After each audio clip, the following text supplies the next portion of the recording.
Welcome to new TV Telugu. మూడవసారి నరేంద్ర మోడీ ప్రధాని పదవి చేపట్టారు. ఎంతో వేగంగా పనిచేస్తారనే ప్రచారం పెద్ద ఎత్తున చేశారు. దానికి పక్కా నిదర్శనం జమ్మూ కాశ్మీర్కు రాజ్యాంగం కల్పించిన ఆర్టికల్ 370ని ఎంత వేగంగా రద్దు చేశారో దేశం చూసింది. 2019 జూలై చివరి వారంలో అసాధారణ రీతిలో కాశ్మీర్లో భద్రతా దళాలను మోహరించారు. ఆగస్టు 2వ తేదీ శుక్రవారం నాడు అమర్నాథ్ యాత్రికులకు ముప్పు ఉందంటూ యాత్ర నిలిపివేయాలని భద్రతా హెచ్చరిక కాశ్మీర్ రాష్ట్ర ప్రభుత్వం జారీ చేసింది. ఆదివారం నాడు రాష్ట్రం అంతటా 144 సెక్షన్ ప్రకటించారు. ఇంటర్నెట్ నిలిపివేశారు. సోమవారం నాడు ఆర్టికల్ 370ని రద్దు చేస్తున్నట్లు ప్రకటించారు. దానికి ముందు అదే రోజు రాష్ట్రపతి ఉత్తర్వు వెలువడింది. వెంటనే మంత్రివర్గ సమావేశం అనంతరం అదే రోజు దాని మీద రాజ్యసభలో బిల్లును ప్రవేశపెట్టారు. సభ్యులకు దాని కాపీలు ఇవ్వలేదు. ఉదయం 11 గంటలకు సభ సమావేశమైతే గంటన్నరలో అంటే 12 గంటల 30 నిమిషాల్లోగా 57 పేజీల పత్రం మీద కావాలంటే సవరణలు ప్రవేశపెట్టొచ్చని చెప్పారు. వాటిని చదివేందుకు కూడా ఆ సమయం చాలదు. అదే రోజు సభలో ఆమోదం కూడా పొందారు. మరుసటి ఏడాది కరోనాను అవకాశంగా తీసుకుని 3 సార్లు చట్టాలను అంతే వేగంగా ఆమోదించి అమలు చేసేందుకు పూనుకున్నారు.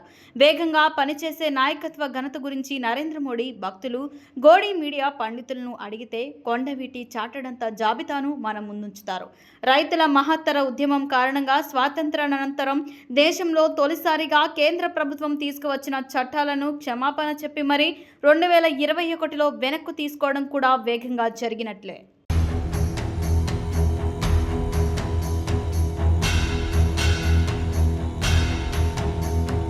ఈ వేగం కోట్లాది మంది రైతులు కోరుతున్న, గతంలో నరేంద్ర మోదీ కూడా డిమాండ్ చేసిన కనీస మద్దతు ధరలకు చట్టబద్ధత కల్పించేందుకు ఎందుకు లేదు? 2 సంవత్సరాల క్రితం ఎంఎస్పీతో సహా రైతాంగ సమస్యలపై నియమించిన కమిటీ నుంచి ఇంతవరకు తాత్కాలిక నివేదికను కూడా ఎందుకు తెప్పించుకోలేదు?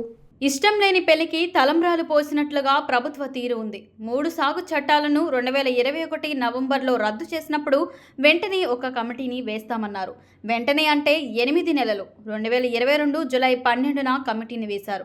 ఆలస్యం ఎందుకంటే కొన్ని రాష్ట్రాలలో ఎన్నికల కారణంగా ఎన్నికల సంఘం అనుమతి ఇవ్వలేదని, సంయుక్త కిసాన్ మోర్చా నుంచి స్పందన కోసం ఎదురు చూడాల్సి రావడమని వ్యవసాయ మంత్రి సాకులు చెప్పారు.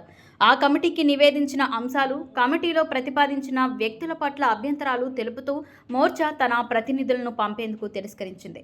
కేంద్ర ప్రభుత్వం ఎన్నికల కమిషన్ మధ్య జరిగిన ఉత్తర ప్రత్యుత్తరాలను అందించాలని సమాచార హక్కు కింద కోరగా అలాంటి రికార్డులు లేవని సమాధానం ఇవ్వటాన్ని బట్టి అసలు బండారం వెల్లడైంది. అంతేకాక రైతు సంఘాలతో సంప్రదింపుల సమాచారం కూడా లేదని 2023 డిసెంబర్ 4వ తేదీన మరో సమాచార హక్కు ప్రశ్నకు సమాధానం వచ్చింది. ఇక ప్రభుత్వం నియమించిన కమిటీ తీరుతెన్నులను చూస్తే ఎస్కేఎం ఎందుకు బహిష్కరించిందో వివరణ అవసరం లేదు. మొత్తం 29 మంది సభ్యులతో ప్రభుత్వ అధికారులు, ప్రభుత్వ సంస్థలు, కాలేజీలో పనిచేసే వారే 18 మంది ఉన్నారు. మిగిలిన 11 మంది అధికారతర సభ్యులలో ఎస్కేఎం నుంచి 3 నియమిస్తామని ప్రభుత్వం ప్రతిపాదించింది. మరో 8 మంది అధికార పార్టీ కనుసన్నల్లో వ్యవహరించే రైతు ప్రతినిధులే ఉన్నారు.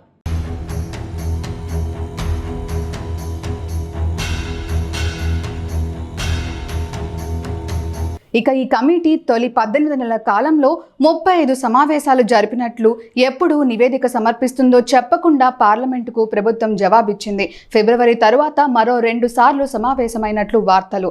ఈ కమిటీ అనేక ఉపసంఘాలను ఏర్పాటు చేసింది. వాటి నివేదికలు ఇవ్వాలని కోరినా అందుబాటులో లేవన్నదే ప్రభుత్వం సమాధానం. గతంలో స్వామినాథన్ కమిషన్, తర్వాత నరేంద్ర మోడీ ఏర్పాటు చేసిన 2016 కమిటీ కూడా అనేక అంశాలను చర్చించింది. అందువలన కొత్త కమిటీ చర్చల పేరుతో కాలయాపన తప్ప మరొకటి కాదు.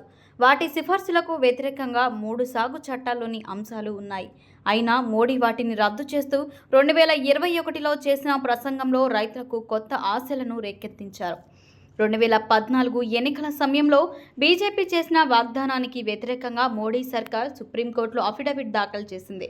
దేశ 75వ స్వాతంత్ర దినోత్సవం నాటికి రైతుల ఆదాయాలను రెట్టింపు చేస్తామని 2016 ఫిబ్రవరి 28 బడ్జెట్ సందర్భంగా మోడీ చెప్పారు. అదే ఏడాది ఏర్పాటు చేసిన అశోక్ దళవాయి కమిటీ 2012-13 ఎన్ఎస్ఎస్ఓ అంచనా ప్రాతిపదికన 2015-2016లో ఒక రైతు రాబడి ఏడాదికి 96,703 రూపాయలు, నెలకు 8,058 రూపాయలు ఉంటుందని అంచనా వేసి 2022-23 నాటికి అది 2,71,388 రూపాయలు, అలాగే 22,610 రూపాయలు ఉండాలని, దాన్ని సాధించాలంటే ఏటా 10.4% పెరుగుదల ఉండాలని చెప్పింది. ఇప్పుడు ఎంత ఉందో ఎక్కడా ప్రభుత్వం ప్రకటించలేదు. అయితే 2018-19లో 77వ రైతు కుటుంబాల పరిస్థితి అంచనా సర్వే ప్రకారం రాబడుల మొత్తాలు 1,22,616 రూపాయలు, 10,218 ఉన్నట్లు తేలింది. ఈ నివేదికను 2021లో విడుదల చేశారు. దీని ప్రకారం చూస్తే వార్షిక పెరుగుదల కేవలం 2.8% ఉంది. 10 ఏళ్ల యూపీఏ పాలన సగటు 3% కంటే తక్కువ.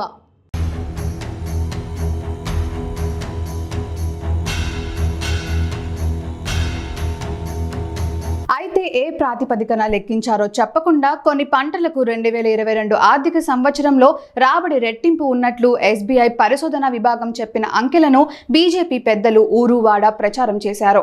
అంత పెరిగి ఉంటే రైతాంగం ఈ ఎన్నికల్లో అనేక చోట్ల బీజేపీ దాని మిత్రపక్షాలను ఎందుకు మట్టి కరిపించినట్లు?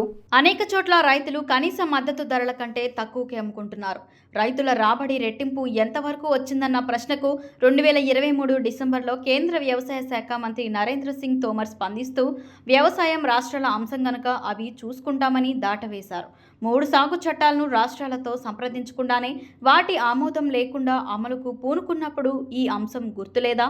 రైతుల్లో పెరుగుతున్న అసంతృప్తిని గమనించి గత ఎన్నికలకు ముందు కొంతమంది రైతులకు నెలకు 500 రూపాయలు, ఏడాదికి 6,000 చొప్పున పీఎం కిసాన్ నిధి పేరుతో ఇస్తున్నారు.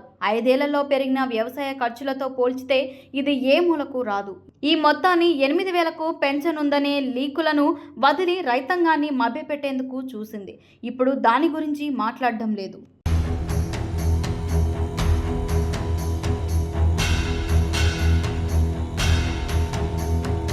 నరేంద్ర మోడీ సర్కార్ రైతులకు చేసిన మేలు ఇలా ఉంది గనుకనే అనేక చోట్ల బీజేపీ ఎదురు దెబ్బలు తిన్నది. గత ఎన్నికల కంటే సీట్లు, ఓట్ల శాతాన్ని కూడా కోల్పోయింది. దేశాన్ని ఊపివేస్తున్న నీట్ పరీక్షా పత్రాల కుంభకోణం ఎన్నికలకు ముందే వెలువడి ఉంటే దాని పరిస్థితి ఎలా ఉండేదో ఊహించుకోవచ్చు.